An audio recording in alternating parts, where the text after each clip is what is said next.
नमस्कार, स्वागत है आपका द न्यूज पर। मैं हूं आपके साथ शिप्रा सैनी।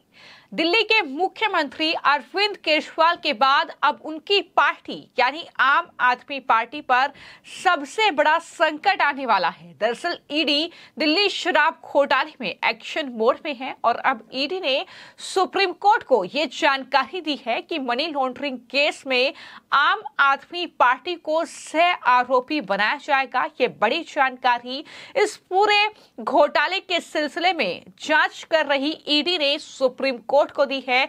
यानी मुश्किलें अब आम आदमी पार्टी के लिए बढ़ने वाली हैं। जल्द ही दिल्ली के मुख्यमंत्री अरविंद केजरीवाल और उनकी पार्टी यानी आम आदमी पार्टी के खिलाफ अभियोजन शिकायत यानी आरोप पत्र ईडी दायर करेगी। ये जानकारी जाहिर तौर पर आम आदमी पार्टी के लिए बड़ा झटका है। ईडी की ओर से पेश हुए अतिरिक्त सॉलिसिटर जनरल एसपी राजू ने जस्टिस संजीव खन्ना और जस्टिस दीपांकर दत्ता की पीठ को यह जानकारी दी है कि हम अरविंद केजरीवाल और आम आदमी पार्टी के खिलाफ चार्जशीट दायर करने जा रहे हैं। हम इसे जल्द ही दाखिल करेंगे। ये फिलहाल पाइपलाइन में है। यानी अभी तक अरविंद केजरीवाल की मुश्किलें बढ़ रही थी, नेताओं की मुश्किलें बढ़ रही थी। केजरीवाल तिहाड़ जेल में बंद थे। हालांकि घटना के 32 घंटे बाद क्या कह रहे थे कि संज्ञान लिया गया है। ये संज्ञान लिया गया है, बजाय ये कि गिरफ्तारी होती, उससे पहले एफआईआर होती, बजाय ये कि वो बताते कि विभव को बर्खास्त किया जा रहा है। विभव साहब तो बिल्कुल सुल्तान साहब के साथ घूम रहे हैं, फ्लाइट्स ले रहे हैं, साथ खड़े हैं। उनके जो पीए का जो रोल है, पूरा किरदार बखूबी निभा रहे हैं। ये क्या संज्ञान लिया? एक शब्द भी नहीं बोला है केजरीवाल जी ने उस वाकये पर।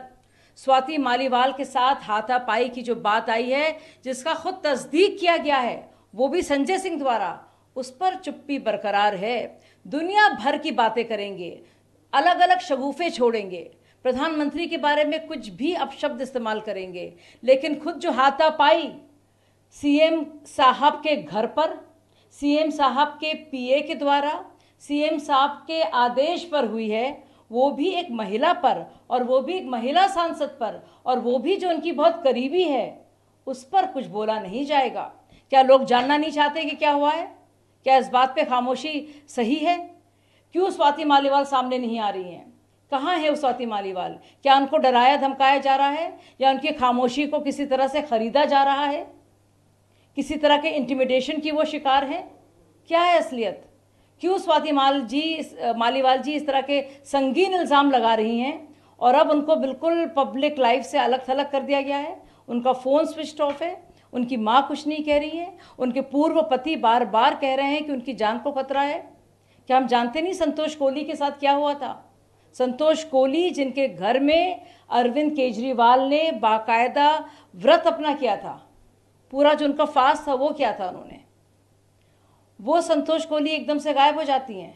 जो सुंदर नगरी में जिनका जो रोल रहा था आरटीआई कैंपेन में, वो स्वाति मालीवाल जो इतने सालों से अरविंद केजरीवाल की करीबी रही हैं, अब पता तो चलना चाहिए कि आपसी रिश्ते क्या थे, आपसी रिश्तों में क्या दरार आई है, और किस तरह से डरा धमका कर उनको चुप कराया गया है। क्यों वो बाहर नहीं आ रही हैं? हिम्मत देखिए केजरीवाल जी की, बाहर आके बड़ी बड़ी बातें कर रहे हैं, बयानात दे रहे हैं, और असलियत क्या है? उनके जो घर के अंदर जो हो रहा है, लिटरली घर के अंदर जो हो रहा है, जो गंदगी है, उसको बेनकाब नहीं करेंगे। लेकिन परतें आप देखिए खुल रही हैं। आम आदमी पार्टी के अंदर देखिए कितना हंगामा है। आज के दौर में देखिए उनका लक्ष्मी नगर और एक और यूनिट जो है बंद हो गया है। नितिन त्यागी द्वारा और राजकुमार आनंद के द्वारा इल्ज़ाम लगाए गए हैं, और कहा गया है कि अरविंद केजरीवाल हजार रुपए की जो गारंटी दे रहे हैं वो कैसे देंगे। और अब उसका असर आप देखिए कि वो पूरे यूनिट्स को ही, वो जो चुनाव क्षेत्र में वो जो इलाके हैं, पूरे के पूरे पॉलिटिकल यूनिट जो आम आदमी पार्टी के हैं, उनको ही बंद कर दिया गया है। ये है आम आदमी पार्टी का खात्मा तय है। इसकी अलामात साफ नजर आ रही है। जी, जिस तरह से अरविंद केजरीवाल किया जाए इतने बड़े इशू, अरे इतने शातिर दिमाग और इतने बेशर्म ये लोग हो गए हैं कि जब स्वाति मालीवाल पर सवाल पूछा जाता है, वो माइक छीन लेते हैं, बचाते हैं केजरीवाल को एक तरफ से, और कहते हैं स्वाति मालीवाल को तो घसीटा जा रहा था, जब ये बोल रही थी ब्रजभूषण के मामले में, अरे भाई मौजूदा स्थिति क्या है उस पर तो आप बोलिए। अब स्वाति मालीवाल कहाँ है? कौन उनको अब घसीट रहा है? कौन उनको अब खसोट रहा है? कौन उनके साथ मारपीट कर रहा है? कौन उनके साथ हाथापाई कर रहा है?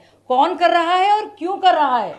और क्यों वो खामोश हैं या खामोश कर दी गई हैं? इस सवाल का तो जवाब दें। हालांकि चुनावों के बीच कुछ दिन के लिए वो जेल से बाहर जरूर आए हैं, लेकिन फिर उन्हें तिहाड़ जेल पहुंचना है। ये तमाम चीजें लगातार चल रही थी, लेकिन इन सब के बीच अब आम आदमी पार्टी को भी इस मनी लॉन्ड्रिंग केस में सह आरोपी ईडी बनाएगी। ये स्पष्ट कर दिया गया है, ईडी की ओर से कोर्ट में जानकारी दी गई है बाकायदा। दरअसल केजरीवाल द्वारा अपनी गिरफ्तारी के खिलाफ दायर याचिका पर सुनवाई के दौरान ईडी ने कोर्ट को इस बारे में जानकारी दी है। वित्त वर्ष 2021 से 22 में दिल्ली सरकार की ओर से जो आबकारी नीति बनाई गई थी, जो शराब नीति बनाई गई थी, उसको लेकर ईडी और सीबीआई का ये दावा है कि इसमें भ्रष्टाचार हुआ है।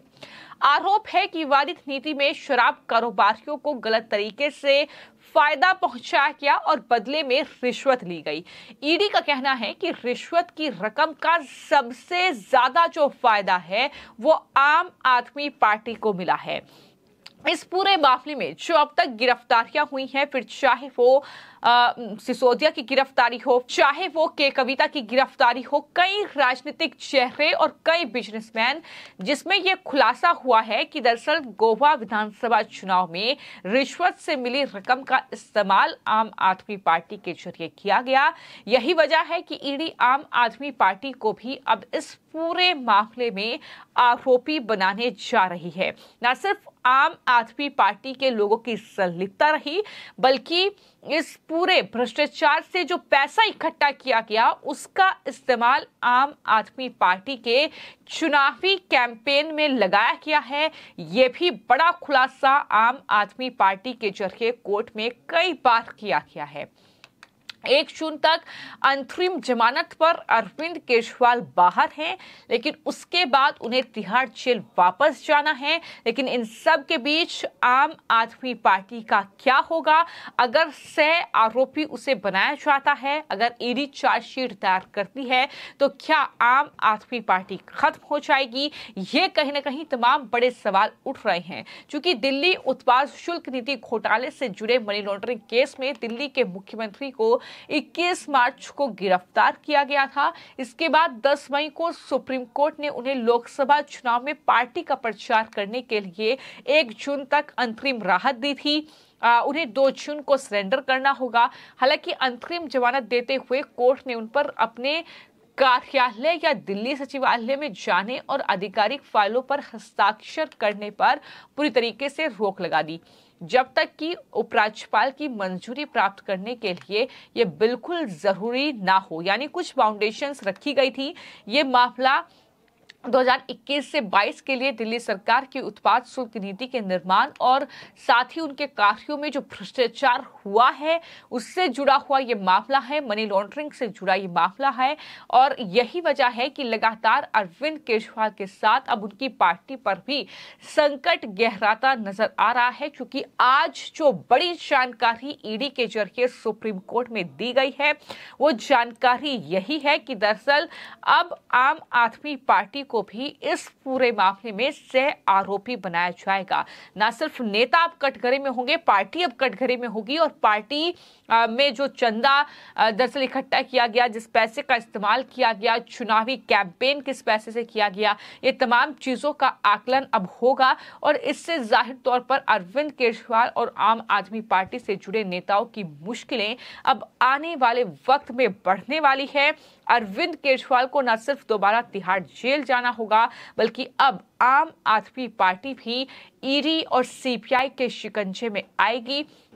हो सकता है कि आम आदमी पार्टी पर एक्शन हो। जाहिर तौर पर उनका कार्यालय से लेकर तमाम जो उनके अकाउंट्स हैं वो दरअसल सीज कर दिए जाएं। ये तमाम चीजें आने वाले वक्त में इस पूरे मामले में देखने को मिल सकती है। जिस तरीके से ईडी ने सुप्रीम कोर्ट में ये जानकारी दी है कि अरविंद केजरीवाल, सिसोदिया, के कविता जैसे नेताओं पर शिकंजा कसने के बाद अब दिल्ली शराब घोटाले में ईडी जो है वो आम आदमी पार्टी को सह आरोपी बनाने जा रही है और आम आदमी पार्टी के खिलाफ जल्द ही चार्जशीट ईडी दायर करेगी। और ये फिलहाल पाइपलाइन में है। ये जानकारी जो सुप्रीम कोर्ट के जस्टिस हैं संजीव खन्ना और साथ ही जस्टिस दीपांकर दत्ता की पीठ को ईडी की तरफ से दी गई है। तो कुल मिलाकर मुश्किलें अब कई गुना आम आदमी पार्टी की इस पूरे मामले में बढ़ने वाली हैं। फिलहाल आपकी इस पूरी खबर को लेकर क्या राय है, हमें कमेंट बॉक्स में जरूर लिखें और चैनल को सब्सक्राइब करें। धन्यवाद।